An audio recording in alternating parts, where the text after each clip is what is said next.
అందరికీ నమస్కారం. కుంసత్ శ్రీనివాస్ ఛానల్ నుండి స్వాగతం. ఫస్ట్ టైం చూసినప్పుడే సబ్స్క్రైబ్ చేసుకొని బెల్ సింబల్ ప్రెస్ చేయండి.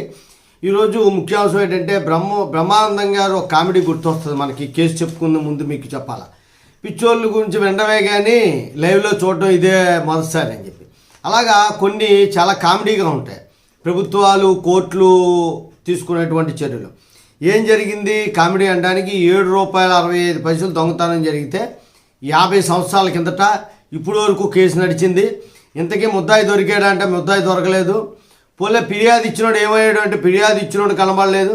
కానీ కేసు ఇప్పుడు వరకు కూడా నడుస్తూనే ఉంది. 2025 వరకు 26 వచ్చేసినా సరే 26 వరకు నడుస్తుంటే ఆఖరికి కోర్టు ఏం చేసిందంటే ఈ అమౌంట్ ఏం చేస్తారో ఫిర్యాదు దాటి దొరికితే ₹7.65 చేతిలో పెట్టండి, లేకపోతే మీరు ఈ అమౌంట్ని తీసుకెళ్ళి ప్రభుత్వ ఖజానాలో కలపండి అని చెప్పింది.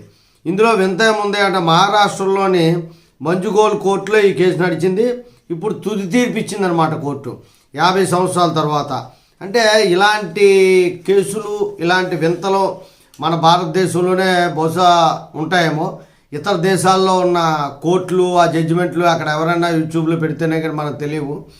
అది మన దగ్గరికి చేరాలి. ₹7.65 కోసం 100 కోట్లు బహుశా ఖర్చు అయి ఉంటుంది 50 సంవత్సరాల్లో ఇన్వెస్టిగేషన్కి, ఫిర్యాదుదారుని పట్టుకోవడానికి, అలాగే దొంగను పట్టుకోవడానికి కోర్టు తాలూకా టైము కలిపి. జై హింద్.